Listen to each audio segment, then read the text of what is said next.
जी sir, ये बताइए कि नीरज जी के साथ और बाल्यकाल में आपका कोई संस्मरण नीरज जी के लिए रहा हो, या नीरज फाउंडेशन को किस तरह से देखते हैं, ये दूसरा सवाल है मेरा। जी। हाँ, आपका जो पहला सवाल है ये मेरे जीवन में जी। मतलब मैं कभी भूल नहीं पाऊँगा। मैं बनारस का रहने वाला हूँ जी। और वहाँ साहित्य, संगीत ये सारी चीज़ें धरोहर के रूप में हम लोगों को अनुभव करने को मिली हैं। जी। तो जहाँ मेरी शुरुआती शिक्षा हुई है जी। वो है उदय प्रताप कॉलेज। वाह। और वहाँ पे राजर्षि उदय प्रताप सिंह जुदेव जी जी जी। जिन्होंने उस कॉलेज की नींव रखी और जी उसे बना, पूरी कहानी है उनकी। जी। खैर, तो उनकी जब जयंती होती है, जी जी राजर्षि उदय प्रताप सिंह जुदेव जी की जब जी जयंती होती है तो पूरा फंक्शन चलता है। जी जी 3 से 5 दिन 7 दिन तक का एक पूरा फंक्शन चलता है। जी।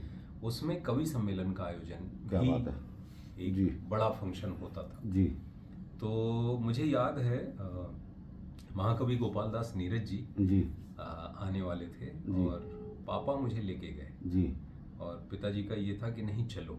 जी तो हम लोगों के लिए मतलब उम्र बहुत छोटी थी, बच्चा था, तो ये था कि कवि सम्मेलन में क्यों लेके जा रहे बिल्कुल सही बात है। जी जी हैं। लेकिन वही याद बन गई मेरे लिए और जी पापा के साथ मैं बैठा था और नीरज जी की जी कविता का पाठ जब उन्होंने मतलब अपनी जी कविताओं जी का जी पाठ शुरू किया, सुनता रहा, समझ में नहीं आता, जी, छोटा बिल्कुल था सही बात। तो उसके भाव जी समझने की बुद्धि उस समय नहीं नहीं थी। जी तो सुनता रहा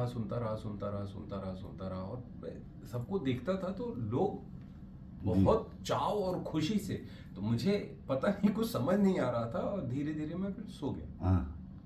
क्या बात है। तो वो जो याद है जी। वो आज भी मेरे अंदर जिंदा है। वाह। मैं उस समय सो गया था जी लेकिन पापा वो जो जो ले गए, जी मैं मतलब मैं बहुत ग्रेटफुल हूँ कि जी वो अनुभव मैं कर पाया। जी और अब देखिए कविताओं के माध्यम से ही दर्शकों से जुड़ने का मौका भी मिला सही छावा बात है, में। बिल्कुल सही बात है, सही बात और जो आपका दूसरा है। सवाल है, नीरज नीरज फाउंडेशन ट्रस्ट के लिए आप। नीरज फाउंडेशन ट्रस्ट को सबसे पहले तो मैं धन्यवाद देना चाहूँगा जी कि आपने मुझे बुलाया। जी 7वीं पुण्यतिथि जो महाकवि गोपाल दास नीरज जी की है उसके लिए आपने मुझे दिल्ली बुलाया, बहुत जी बहुत धन्यवाद। जी मेरे लिए सौभाग्य की बात है। जी और जिस तरीके का सुंदर कार्य नीरज फाउंडेशन ट्रस्ट कर रहा है, बड़ी बात है क्योंकि आज की भाग दौड़ और शोर वाली और जिंदगी। हर चीज़ क्विक चाहिए, फास्ट फूड वाली जो बिल्कुल सही ज़माना बात है, है। सब कुछ तैयार चाहिए। तो ऐसे समय में कविताओं के लिए जी एक धरातल बनाना, जी बहुत बढ़िया है। और इतने महान कवि हैं जी जी मतलब नीरज जी, मुझे लगता है ऐसे कवि कभी कभी होते हैं। जी जी।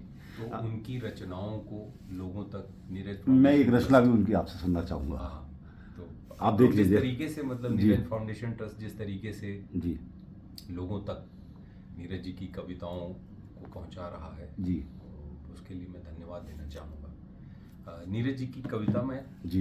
पढ़ना चाहूँगा। और एक आप अपनी छावा की भी सुना दीजिएगा जरूर।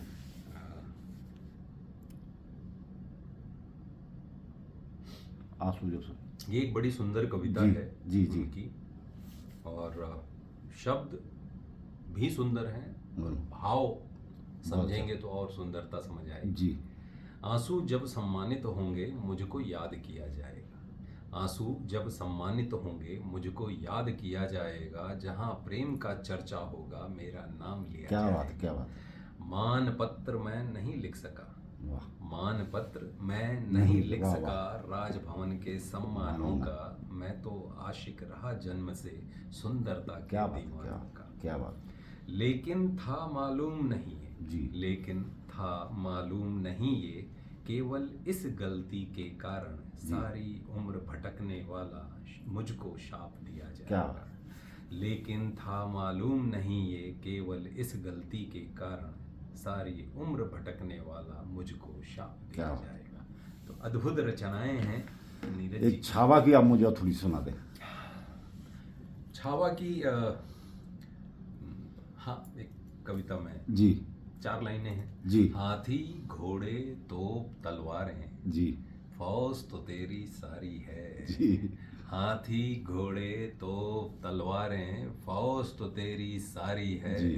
पर जंजीर में जकड़ा राजा मेरा अब भी सब पे भारी, क्या है। बात है, क्या बात है, बहुत बढ़िया, बहुत शानदार।